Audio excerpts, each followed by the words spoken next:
योगी के इस दबंग IPS officer ने आधी रात लिखी थी असद के एनकाउंटर की पूरी स्क्रिप्ट। एनकाउंटर से 2 घंटे पहले पहुंचा था सीएम योगी के पास एक फोन, कुछ देर बाद ही ट्रिगर दब गया।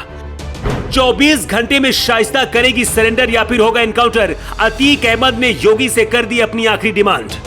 असद का एनकाउंटर सिर्फ इत्तेफाक नहीं है, बल्कि इसकी प्लानिंग एक रात पहले ही हो गई थी। एक आईपीएस ऑफिसर का फोन योगी आदित्यनाथ के पास बजा था और सिर्फ 2 मिनट की बातचीत में उस ऑफिसर को इशारा मिल गया था कि आखिर आगे क्या करना है। जिस आईपीएस ऑफिसर को अतीक अहमद और उसके परिवार को काबू करने की जिम्मेदारी योगी आदित्यनाथ ने दी है, वो अब तक 200 से ज्यादा एनकाउंटर कर चुका है।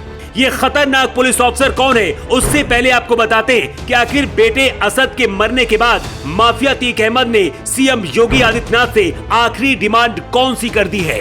और सबसे बड़ा सवाल ये भी है कि क्या योगी आदित्यनाथ अतीक अहमद की डिमांड पूरी करेंगे। अतीक अहमद के बेटे असद पर 5 लाख रुपए का इनाम था। इसी हफ्ते अतीक की पत्नी शाइस्ता परवीन पर भी योगी सरकार ने 25,000 से इनाम राशि बढ़ाकर 50,000 कर दी थी। शाइस्ता भी पिछले 1 महीने से फरार चल रही है, लेकिन बेटे असद के एनकाउंटर होने के बाद सूत्रों के हवाले से खबर है कि अगले 24 घंटे के अंदर शाइस्ता परवीन पुलिस के सामने सरेंडर करेंगी। लेकिन इसी बीच अतीक अहमद ने सीएम योगी से एक भावुक डिमांड कर दी है। अतीक अहमद ने कहा कि बेटे असद की मौत का जिम्मेदार मैं हूं, मेरी वजह से ही उसकी मौत हुई। पहली बार अतीक अहमद की आंखों में किसी ने आंसू देखे थे। अतीक ने सीएम योगी और यूपी पुलिस से भावुक अपील करते हुए कहा है कि मुझे सिर्फ एक बार 5 मिनट के लिए आखिरी बार बेटे से मिलना है। अब पता नहीं उसका चेहरा दोबारा मैं देख पाऊंगा या फिर नहीं। इसके साथ ही अतीक ने बेटे के अंतिम संस्कार में शामिल होने के लिए भी योगी से डिमांड की है।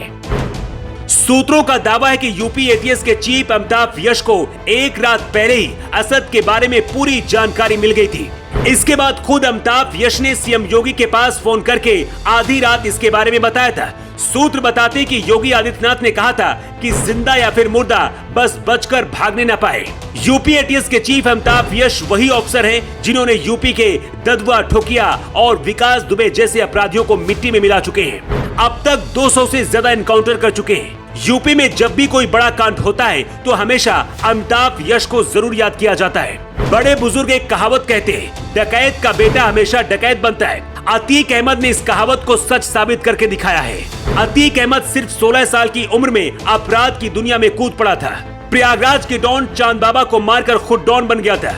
इसी राह पर अतीक अहमद अपने बेटों का भी कैरियर बनाना चाहता था, लेकिन ये भूल गया था कि मुलायम मायावती की सरकार नहीं है, ये योगी आदित्यनाथ की सरकार है। मायावती और मुलायम सरकार में जो यूपी पुलिस माफिया के पैर दबाती थी, वही पुलिस अब योगी राज में माफिया के पूरे कुनबे को मिट्टी में मिला रही है। इसलिए कहते हैं कि सत्ता किसके हाथ में, इसका फर्क बहुत पड़ता है।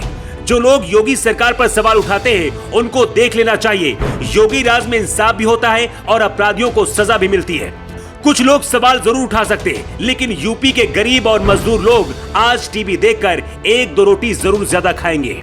सूत्रों के हवाले से खबर है कि बेटे को आखिरी बार देखने के लिए शाइस्ता परवीन भी जल्दी सरेंडर करने वाली है और अगले 24 घंटे के अंदर यूपी पुलिस के सामने डॉन अतीक की पत्नी शाइस्ता सरेंडर कर सकती है। पिछले कुछ घंटे से हर तरफ योगी योगी हो रहा है, लेकिन असद के एनकाउंटर को लेकर आपका क्या कहना है? आप क्या सोचते हैं? अपना जवाब आप कमेंट बॉक्स पर लिखकर जरूर दें। योगी के लिए रिपोर्ट।